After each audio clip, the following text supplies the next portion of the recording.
How we doing, everyone? My name is Tim Doyle, aka Jim Doyle, and welcome to episode 7 of Back on Top. At the end of the last episode, I talked about Dr. Sarno's strategies for recovering from TMS, and now I'm going to talk about my experience putting those strategies to work. As a reminder, TMS stands for Tension Myoneural Syndrome, a mind-body syndrome that causes physical pain that's not due to a structural issue in your back. Let me emphasize again that the diagnosis of TMS and strategies to manage, my problem worked for me personally. You owe it to yourself to be fully evaluated by a medical professional for any pain and discomfort you are feeling. But if things don't resolve in the expected amount of time, if you're still feeling a lot of pain, maybe it makes sense to explore other channels like TMS. So here are the 3 components to the TMS recovery process that helped me. The first thing, once I was given the TMS diagnosis, I needed to repudiate the structural diagnosis that I was initially given. In other words, what my doctor, chiropractor, physical therapist, and MRI said and showed, completely disregarded. Like I mentioned in previous episodes, before meeting with Dr. Rauschbaum and reading the mind-body prescription, I was doing the exact opposite of repudiating the structural diagnosis. My mind and body had become so fixated on the herniated discs that I was scared to move or use my body in even the most basic ways. No matter what I was about to do, I expected that it was going to cause pain. At the very beginning, it was difficult for me to train my mind not to focus on the physical problem. But I pretty much just told myself, you just need to buy into it. You need to fake it to a certain extent. As time went on, I didn't need to fake it, because as my pain started to decrease pretty quickly, I truly started to believe that the physical problem I was told was the root cause of my pain was simply just a facade.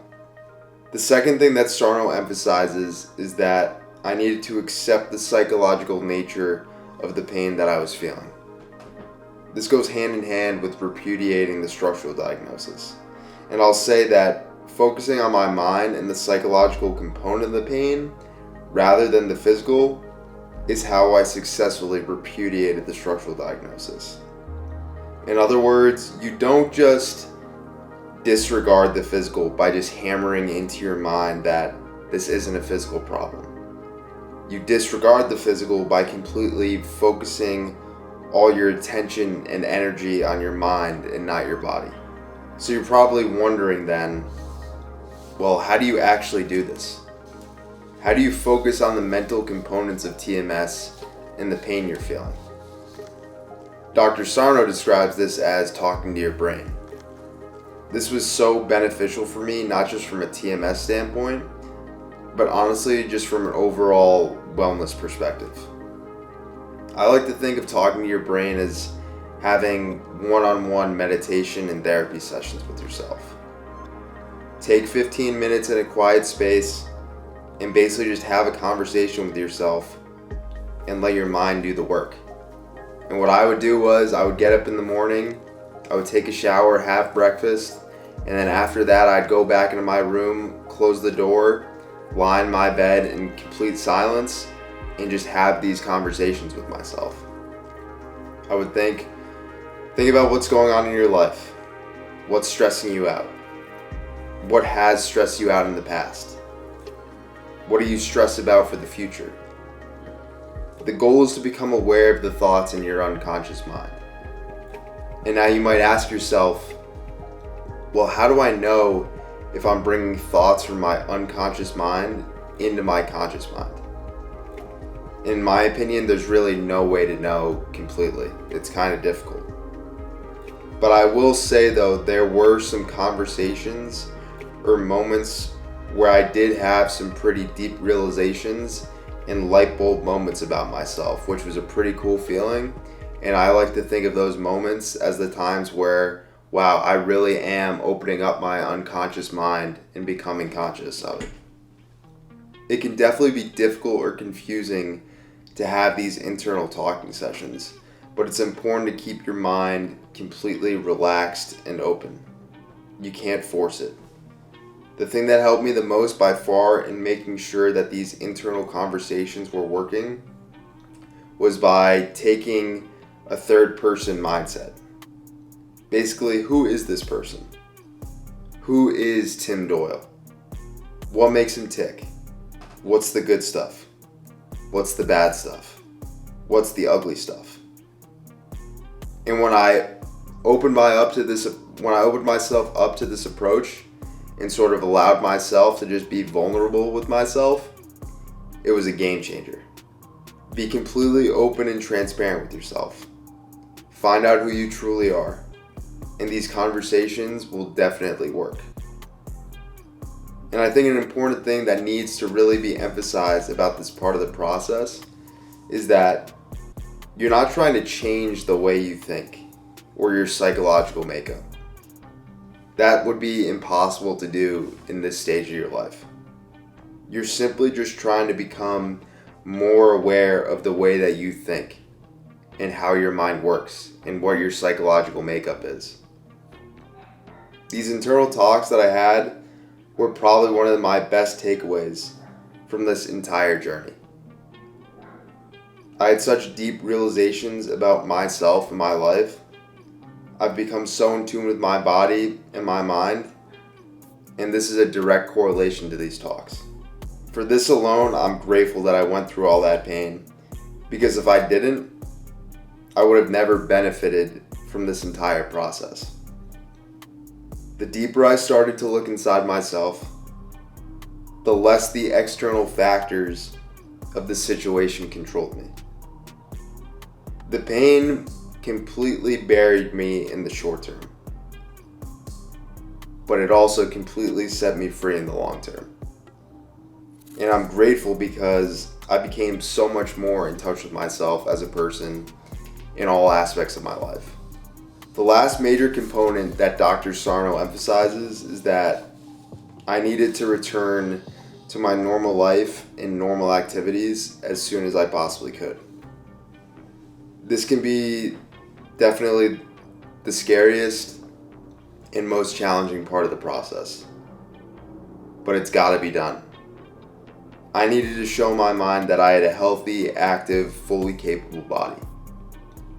I needed to lose the pills, stop the icing, throw away the back brace, drop the spinal decompression, ditch the cortisone shots, end the physical therapy, pass on the surgeries, and get back to actually living.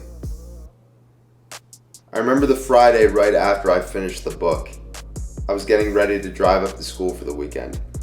Like I mentioned in the previous episode, I got into the routine of going to school on the weekends so that I could be with my friends since I wasn't there during the week.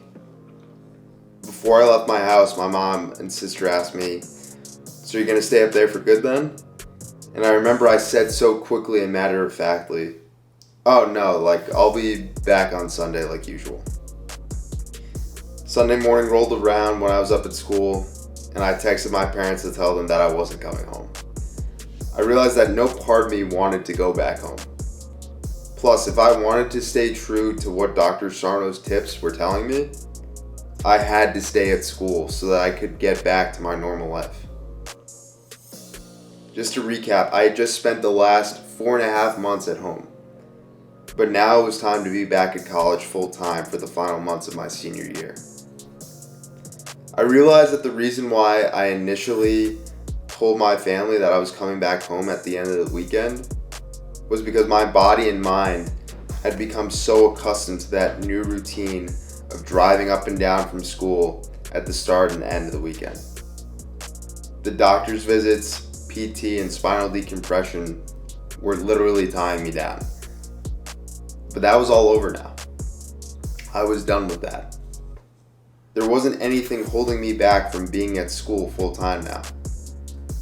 This new recovery plan with TMS and Dr. Sarno consisted of reading a book and exercising my mind. 2 things that I could do anywhere. It's crazy to think, but the goal was to return to school full time in mid-March, and that actually ended up happening. If you told me in the final week of February that I would start to feel better pretty soon and be back at school in 2.5 weeks, I would have looked you straight in the face and tell you some type of miracle would have to happen for that to be the case. Well, I guess you could say there really was some type of miracle, but nothing like I could have ever imagined.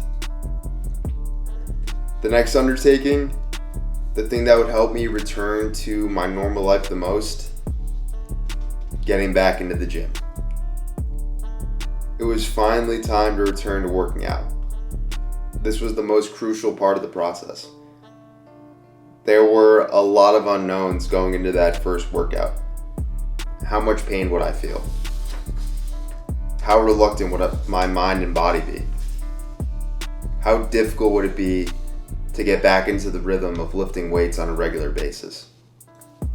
Would I still have the same love and passion for it as I did before?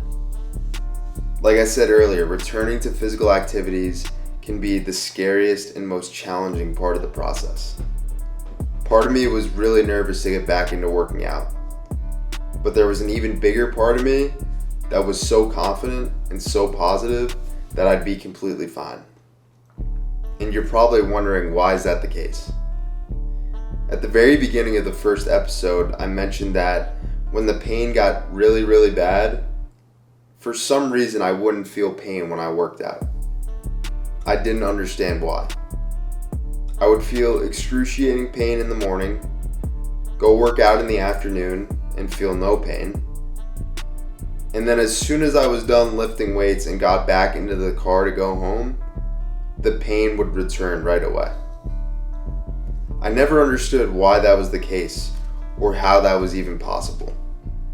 But as soon as I started to learn more about TMS and how it worked, I thought to myself, that must be the explanation for why I didn't feel that pain. I can't pinpoint exactly why that would be the case, but if I had to guess, my mind was completely occupied and focused on lifting weights in the moment. And my mind didn't have the bandwidth to also cause my body pain during those couple of hours. There was only one way to find out though. It was time to put that hypothesis to the test and get back into the gym. On March 22nd, 2021, I returned to the gym. The last day I had worked out, October 23rd, 2020. That's exactly 150 days between workouts. That's a lot of time off for a gym rat. It was such a weird feeling walking back into the gym. A place that I had gone to so regularly, that was pretty much my second home, had felt so foreign to me in the moment. My membership card didn't even scan because I hadn't been there in so long. It was also kind of surreal thinking like, man, nobody here knows how special of a moment this is right now. Everyone just sees another person working out, but you didn't see what it took to get back to this spot. Alright, with all that being said, it was time to actually get to work and hit a mean chest and shoulder workout. I was a lot weaker, but I was expecting that. I had lost a lot of muscle, but I already knew that. I had to build from the ground up, but I was excited to do that. The most important factor though, there was zero pain. Absolutely no pain throughout the entire workout. At times I could feel myself trying to be extra cautious, but no pain. And it was actually a really good workout. The fact that I didn't feel any pain while working out 100% confirmed in my head that TMS was the true cause of my pain. Plus, working out was really the missing piece that brought everything together. It was all the evidence that I needed now to completely reject the physical diagnosis I was given and focus on the psychological nature of the pain. I texted my family after the workout. It has been exactly 150 days since I last stepped inside of a gym. There is not going to be a day 151. Tough times don't last forever. Alright, we're going to stop episode 7 here. We have finally reached the part of the series where I'm actually starting to recover.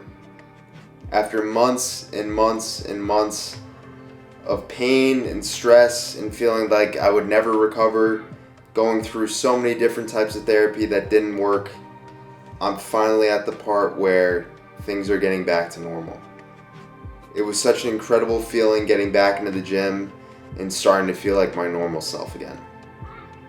I hope you have found this episode beneficial or interesting in any way. If you would like to reach out to me to connect, you can message me on Instagram at jim.doyle. Again, that's Jim like Gym. But I look forward to seeing you for the 8th and final episode soon of Back on Top.